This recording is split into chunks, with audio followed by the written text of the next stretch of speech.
I am truly honoured to be joined by Michael Gunning. Hello, Michael. Hey, thank you for having me on. It's a pleasure. Thank you. I'm just impressed by you, Michael, if I'm... Well, I feel like it's a very small world. We kept kind of bumping into each other at different events, and it's nice to be here now. That's it, because we first met at the Bros event in 2022. It feels like a lifetime ago. You know what? Time flies. It really does. Time flies when you're having fun, and kind of since we've kind of met at that event, I'm always so impressed by kind of like your social media, what you're posting. You just seem to be like here, there, and everywhere. I'm just really doing things I'm passionate about. So I retired last year from swimming, so I think that was a very big transition for me. Yes. Didn't really know what was next, so just kind of done things that I was really passionate about, and I feel very fortunate now that, you know, nearly a year and a half later, I'm still happy and having fun. You're still happy and having fun, and I think that's what's incredible about you, because there's a lot of people retire when they're like 60 or 70, but you were retired at 28. Yeah. And that was retiring from swimming.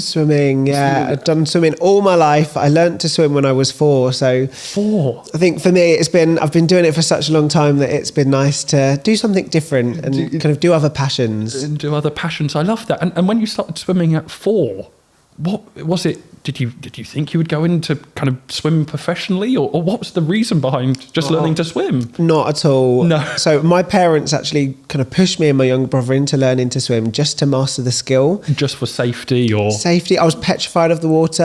Okay. It was cold. I didn't really want to get in and do it. So I think it was tough at first, but yes. I think then I'd love to challenge myself. Okay. I think when people said, "Oh, you'd never be able to swim to the other side," I was like, "Watch me," you know, and that's kind of where the passion ignited, really. I wanted to prove people wrong and just, impress people around me, I guess. I love that. I love that how it's just started off by just wanting to reach the other side of the... That's where it starts, right? That's where it starts. And it's such a hard sport. It's such a hard skill. I think, I used to do football, I used to do running, but okay. I didn't really enjoy any of that, but I think being in the water, it was so different. It was so unique. And yes.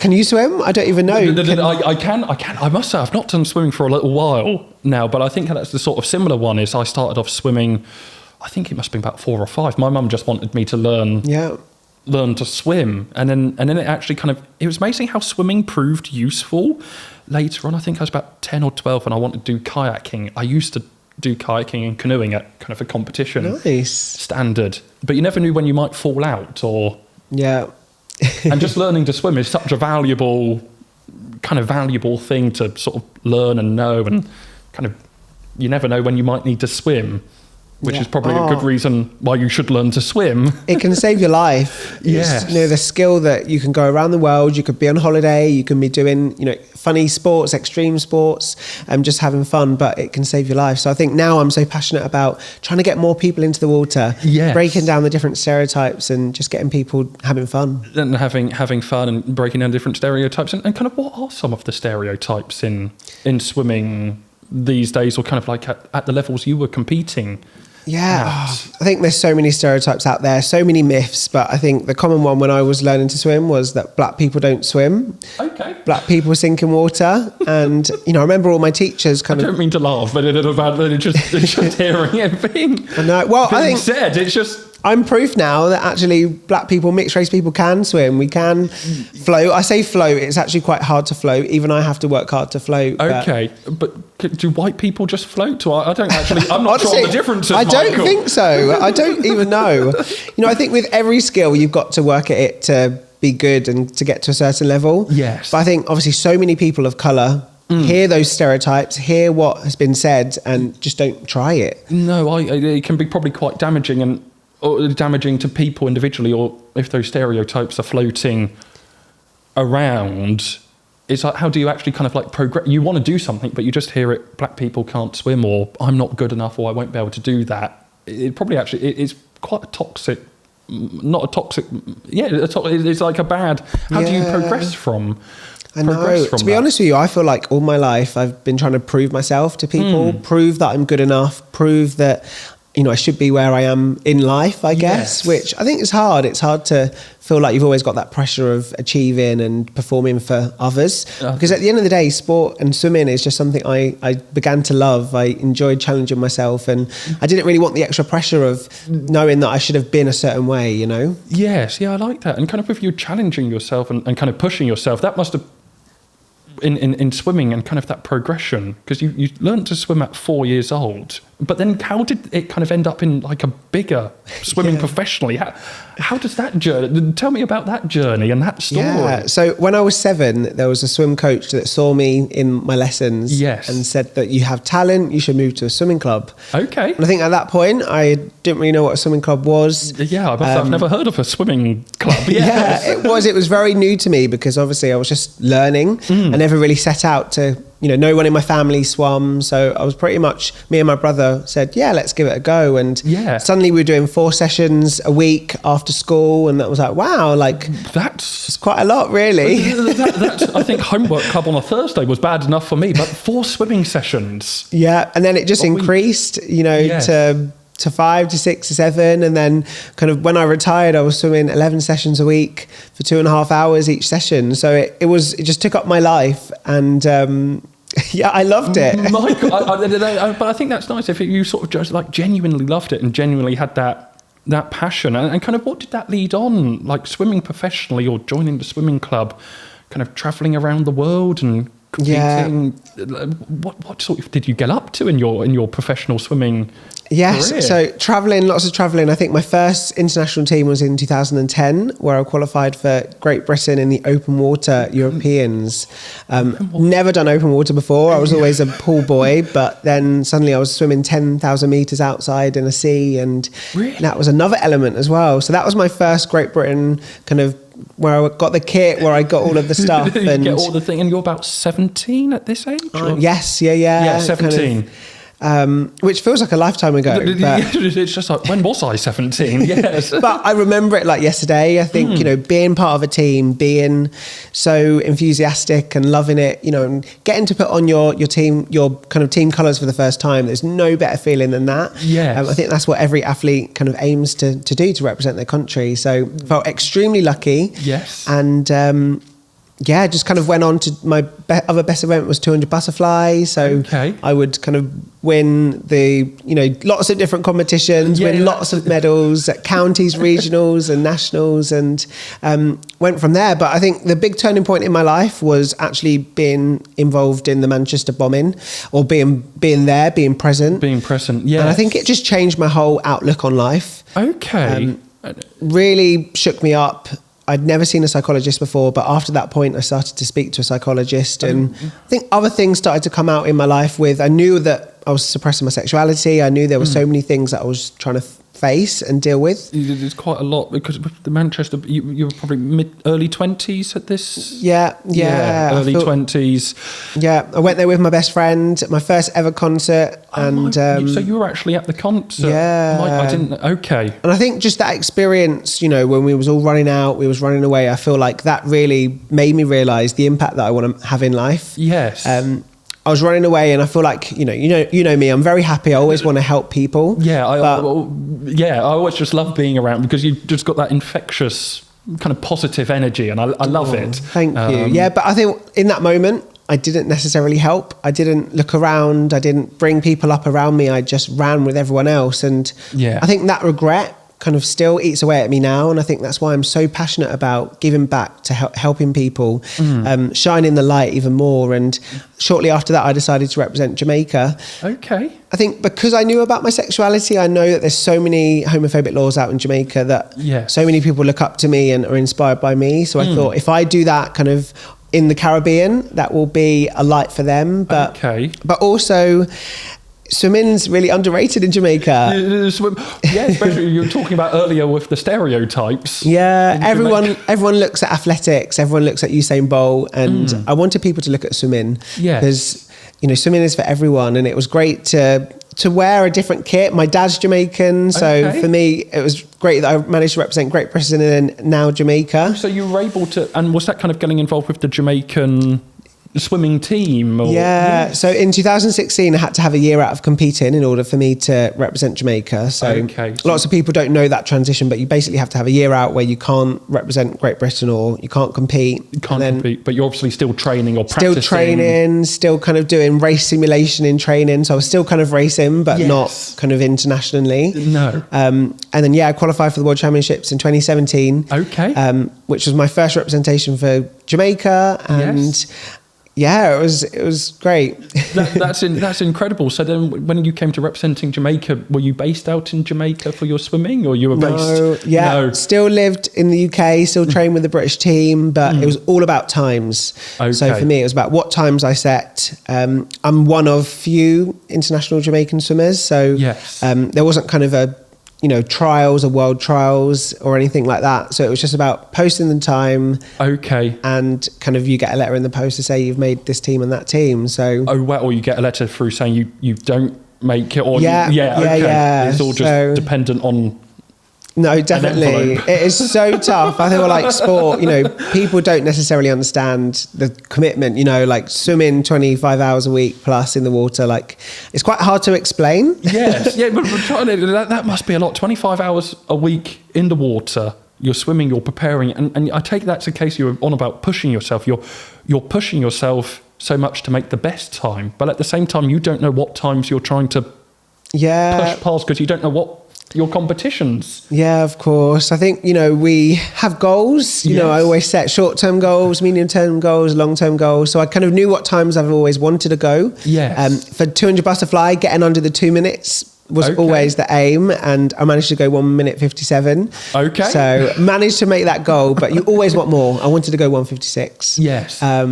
But didn't manage to do that. But Michael. But left the sport knowing that I'd done everything I possibly could, and I travelled the world. I'd represented both of my dual nationalities. Yes. And I know that not many people get to do that. No, that must be an incredible honour, sort of for you to know, at least know in your heart, as well as people knowing that you've kind of really kind of given it your all. And it was fascinating to hear, in the 200 metres, it's literally a second.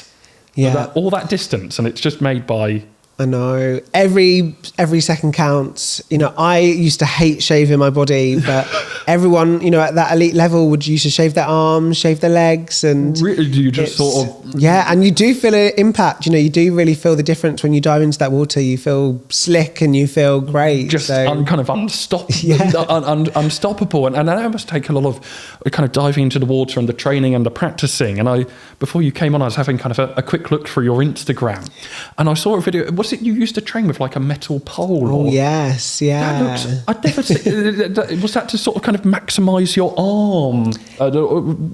I'd never seen someone swim with a metal pole before, so I was just. To be fair, that was it was quite rare. It's to really try and help keep your high elbow in swimming. I feel like so many people, as soon as they enter, they drop their elbow and kind of lose the water. Yes. So if you keep high, you get to kind of get the most distance. And get it behind you. I love that. So for anyone out there wanting a new swimming technique, definitely high elbow is key. A high elbow. No, definitely. High elbow is key, and you've still got. And I believe in swimming and the butterfly, you still hold records? Yes, Tell me about those records. Oh, I think, with Jamaica, I think I hold 5 national records, which is amazing. Congratulations. And in Britain, I'm not even sure if all my kind of regional Kent records still are held, but I loved it, and I feel like at the time I didn't really appreciate the records. I felt like I was just happy to be kind of raising the standard. So I feel very lucky, but I trained hard. You trained hard, and that's what I find interesting and about yourself and with those records, because obviously you're in that moment, you're practicing 25 hours a week, you're pushing yourself because you want to win that record. You want it. But what's the feeling like when you actually kind of get it? Is it like a case of I need to do better, or you maybe beat yourself up about something, or what's that mindset? Yeah, like I think once you kind of get what you've worked so hard for? That's a really good question, actually. Because I feel like in that moment when you do it, you feel so relieved, you feel so happy. But the minute you walk around your coach, it's like, right, what did I do wrong? How can I improve next time? And I feel like athletes in general don't give themselves enough credit for actually achieving something. Yes. We're always looking on to the next thing. So I think I'm so passionate about trying to show people that, live in the moment, enjoy the moment. Yes. Because, now obviously I've retired, it feels like a whole chapter of my life is now in the past, and probably there's so many moments where I took for granted that I went out to a competition and I swam awful and I thought it's the end of the world, I can't believe I've come out all the way to Taipei or to Ganju or somewhere. And you really did travel. Yeah, and you just beat yourself up about it, but actually the journey is everything. It's the journey, and maybe kind of looking back on it and in hindsight, it's like, wow, no, definitely. I did a lot. So you did all of that, then kind of retired at 28. And how does kind of one build oneself up? What did Michael Gunning think you've retired? Yeah. Like, how do you navigate? That must be quite really tough. I don't think there's enough support for athletes of what's after, a swimming career or an athlete career. Yes. Do you feel kind of almost forgotten about? You've sort of done your time, and then it's the next lot of athletes, the next lot of competition. Yeah, I feel like athletes have such a very unique lifestyle where we're the best at a certain point in our life, and we are, I guess, seen as superstars in the swimming world. But kind of stepping out of that, it's now the next generation of swimmers. I always wanted to be doing something that I enjoyed, and I think there were so many kind of jobs that I could have walked into in the corporate world where, I wouldn't necessarily be able to have my stamp on it. Yes. So when I retired, I knew that I wanted to do something with a little bit of Michael magic. A bit of Mr. Gunning. I love that. Yes, sprinkle the magic. No, definitely. And I feel very lucky to have done that. And I think one thing, obviously, I'm really passionate about tell me. I want to hear about your passion. Yeah, like LGBT rights and just representation. Obviously, being a mixed race swimmer when I was younger, I did feel quite lonely. So I feel like now I'm really trying to do what I can for that swimming, for sport in general, to know that it's for everyone. Kind of making that is diversity or kind of inclusion, diversity. Yeah, inclusion. Making everyone aware. And obviously for LGBT people as well, making them feel like that. For me, I felt very lonely. I suppressed my sexuality for many, many years because I felt like I didn't really fit the box of an elite athlete. Yeah. I think I was already so different being mixed race and swimming that I didn't want to be further different in my sexuality. So, unfortunately, it came out in 2018. So a really kind of a lot of suppression there. And I think when I did come out, I was a little bit in denial. I feel like because I'd pushed it down so long, it was even hard to go out on a date, and to be honest with you, I still don't really do it because I'm still so scared of, what will happen, what will that mean? So I feel like even now I'm still learning so much, and I feel like I'm not afraid to say that because that's okay, Yeah, no, I think that's really brave of you being so kind of so open and so. I don't quite know, forgive me, I don't know the correct words, but it's kind of like really, really brave with kind of that representation and you kind of pushing yourself and kind of almost, this is who I am. I'm Michael Gunning. This is who I am. And then finally kind of creating that path. Yeah. Around. Definitely. I kind of felt like, if not me, who? Yeah. I feel like in swimming, there was obviously Tom Daly, who he lived a very public coming out. Yes. But other than that, in aquatics, there wasn't really anyone else. And I think when I came out, so many more people said, oh, well, I feel like I'm the same. And, I don't want to do it publicly yet. How did you feel? And and talk about it, if you don't mind sharing that, because you were saying you kind of suppressing or kind of from an early age or something. You talk I feel like talk about that journey if you don't mind. I feel like sport in general is kind of a stereotype of the way you've got to be, and obviously being in changing rooms in swimming, not really wearing much clothes. I never wanted anyone to feel uncomfortable around me. If you've just got your swimming trunks, and that's all you have. You've got your goggles, and you're there shaping your arms and legs, and it's true. It's very unique. Yeah. So I feel like when other people go on a journey and they have a coming out in school or in their, in football or after activities, I feel like it might be a little bit more natural, but in swimming, it's really kind of magnified. And Yes, and maybe that's kind of in maybe other swimmers, or not so much yourself, but kind of other swimmers. It's, well, I don't want to get changed around Michael Gunning, or do you fancy? Yeah. Was that some of the things you experienced? I think that's some of the things that I thought I would experience. Yeah.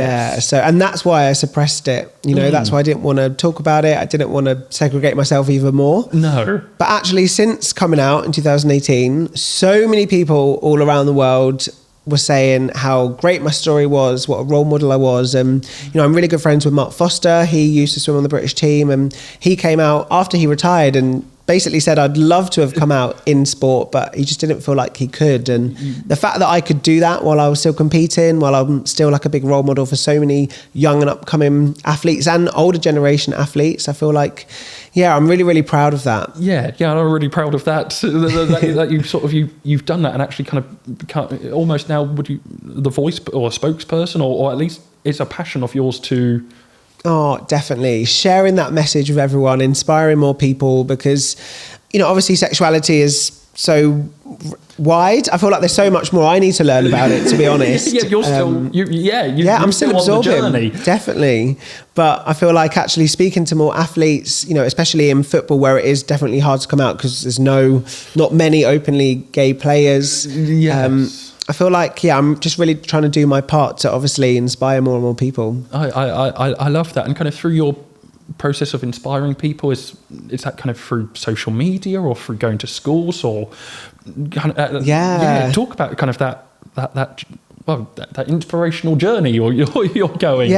So I guess I go into a lot of schools. Okay. Especially like during National Schools Week, School Sports Week and different things. So I make sure that I can talk about representation. Mm-hmm. When I was younger, I never used to have someone coming into school talking about their sexuality. Mm-hmm. But like, if I did, I'd be like, wow, that is me. It's okay. Yes. Yeah, I don't think we ever had anything of that at school. Yeah. Either. It's just, yeah, I think maybe a lot of times people are kind of scared of having those open discussions. It's like, how do you navigate that subject? And I get so many kind of parents going, are you trying to turn my children gay as well? Which, and it's like, this doesn't happen that way, So I think it's just education. So I'm really passionate about educating more people, parents, anyone that will listen really, but also on the other side of it in corporate spaces.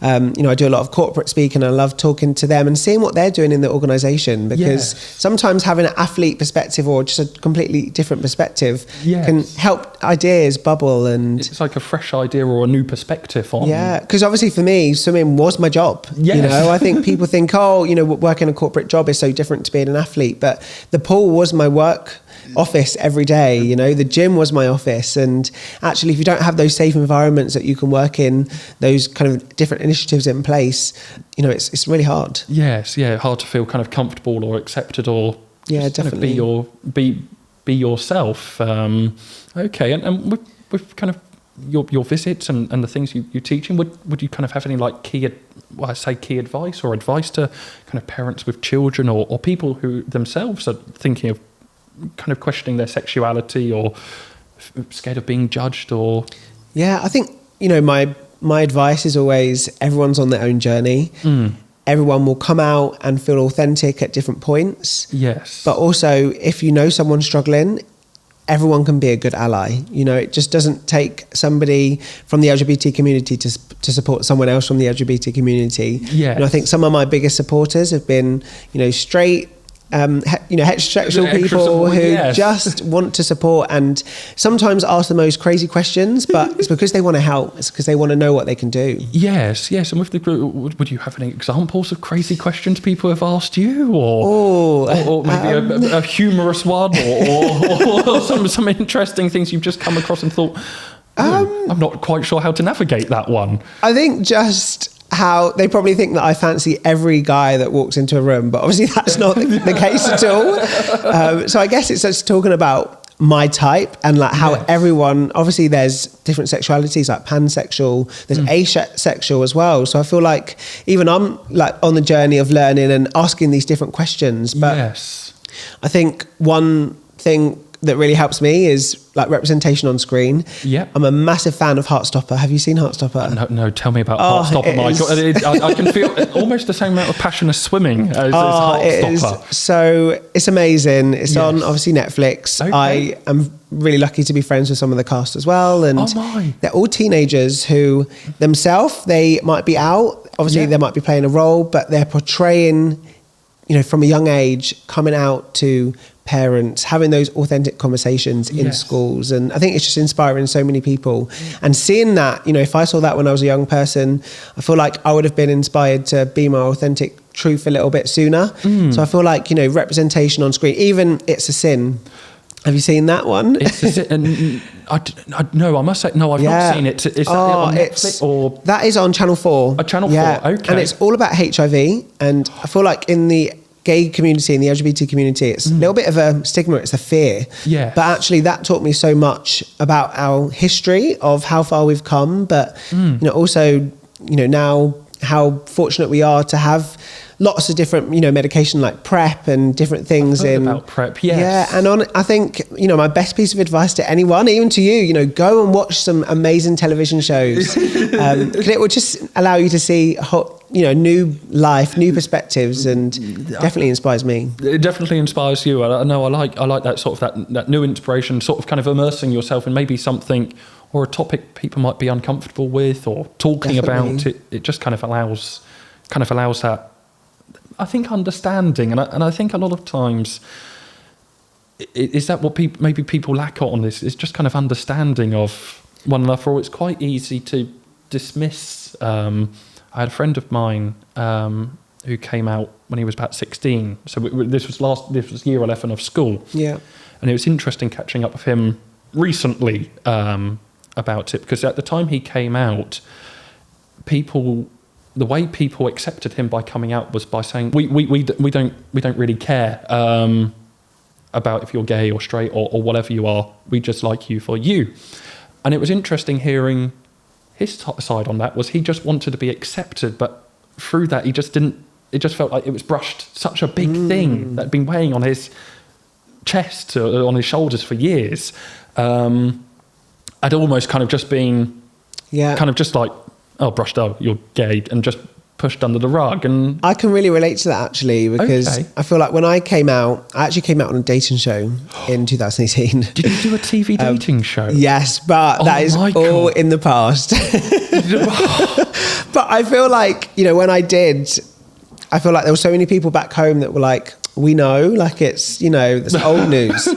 But I was like, for me, like it was a big deal to finally say how I was feeling and open up in that way. So it was great that everyone was fine and accepting, but also, you know, I wanted people to go, thank you for sharing. You know, it's nice that you felt like you could talk about it rather than it being, yeah, we know, don't worry, on to the next thing. That's interesting. So for that, prior to the date, that was obviously you were still in competition level swimming or competitive professional swimming. So yeah, for me in 2018, I obviously swam in the World Championships the year before. Yeah, I was aiming towards the Commonwealth Games in Australia. Oh, yes. I got the letter to say that I was selected, but then 2 weeks before my flight was going out to Australia, Jamaica didn't have enough money to basically send me. Okay. And just pulled my place. So, you know, there was nothing I could do to change their mind, the kind of entry. So I basically had a summer off. So I basically took a little bit of a break from swimming. Yes, you were probably obviously quite a bit... Very heartbroken. Down in the dump. Yeah. I felt like the rug had been pulled from, you know, under my feet, because that's what I'd been training towards that year. We always have one competition that we aim towards. And... you know, I thought the one thing that is missing, that I'm not happy about, that I'm not authentic about, is my sexuality. So I took the summer to go on a dating show and to live in a villa with like-minded people, have these amazing conversations, and go on my first ever date. That's incredible. So you were, mid-20s? I was, 20... My math's so bad. No, don't worry. But sort of mid... And I must say, Michael, if I'm on it, it's just incredible hearing that from I'd never have believed, I'd never have believed that, and I found it even more relatable. I did a dating show last year, And people were like, how old was I? 24, 25, 20?